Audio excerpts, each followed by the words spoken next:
Alright guys, so talking about swaying versus turning today. Sorry about my dog walking there behind me. He'll probably make an appearance once or twice here.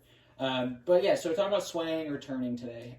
So let's define what they are and then let's talk about how to practice it. So swaying is how we are going to move in a lateral direction in the golf swing, right? So as I make a backswing, I can sway away from the target, and I could also, in theory, I suppose, sway towards the target. Okay, so we actually want to minimize the amount that we sway, and we do that by turning, honestly.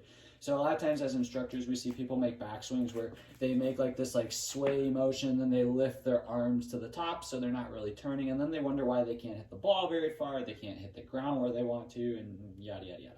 All right, so that's now we've defined swaying. Let's define what turning is. Well, turning is the rotational force in the swing. If swaying is lateral, turning is rotational. All right, so pretty simple.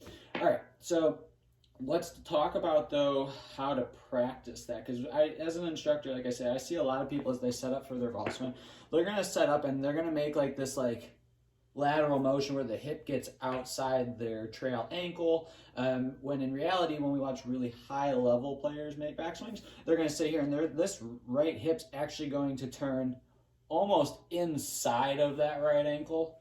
All right, so it's never pushing out.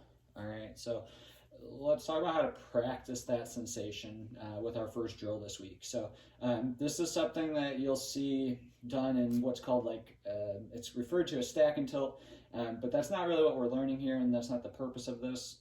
But this drill is to help us with turning versus swaying, and this is referred to as a bowler drill.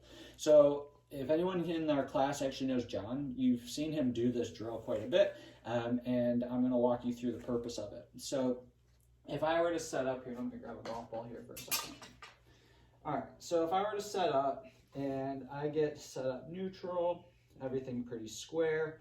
Now, like I was saying, for people who struggle turning, you're going to see this right hip in their backswing kind of move out towards the camera, and then their arms and everything move way out here, so their hands stay kind of out in front of their chest or almost out in front of their toe line even.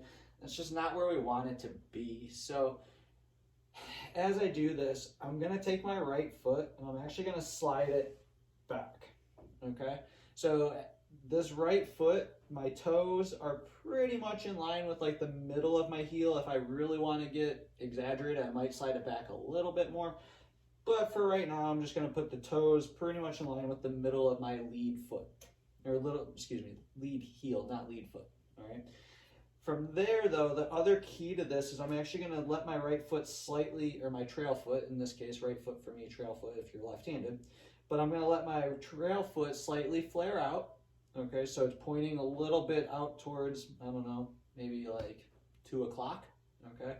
And then I'm going to let my right foot also slightly turn down. So I'm actually leaning my foot on the big toe, kind of like the inside of my right foot, okay, or my trail foot, right? So the purpose of this is as I make backswings now, I'm not going to let my foot roll back to the ground, okay?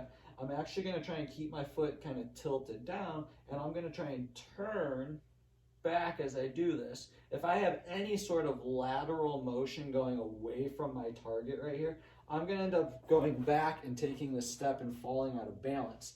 So this drill starts to really help me understand, because it's already starting to pull this hip a little bit back because of the way my foot sits. When I open my foot to about that 2 o'clock position, it also opens my hip to in a slightly better position. So as I sit here with this feeling and then I tilt my foot down, because now I can't go laterally, I have no choice but to rotate around this foot and really feel myself stay more over the golf ball. But now I make a lot better rotation and my hands end up a lot more behind me than if I have a lateral motion. They're going to end up way high and above me, okay? So that's why it's so important, though, to understand between the differences of swaying and turning, because of where it gets you in your backswing, how we generate power, and things like that. So I have a lot of people ask me, can I hit golf balls with this drill? Absolutely, you can. It takes some practice, right? So I kick the ball to the side first. I'm going to get in my setup here. I'm going to make some practice swings. And notice again, I'm going about halfway back. and I'm only going to follow through about halfway. Now notice when I follow through, this foot turns up still. It's still like my normal golf swing. I'm not sliding it or trying to like drag it or anything. It just stays in that position where I've had it. And then I just let it pivot up. So now this gives me that look as if I was, if I was rolling a bowling ball, I'd be over here. Okay. So, but yeah, as you start doing this, you can definitely start hitting golf balls with that drill. I personally, this is a drill that I've done a lot in my life. Again, from years of baseball, as I told you guys, I sway a lot. Kirby, that is not the time to walk in front of me. I know, buddy. You don't like when I hit the golf ball. I know. But you got to move. I know. You got to watch out, though. Okay, come on. Let's go. Go for it. All right, so real quick, since he's moved, we'll get in our bowler drill. Hit one. Hit it nice and clean. And just like that, we call it a day. All right? All right, buddy. Come on. Let's go. All right, guys. I'll see you guys later on. Keep up the good work.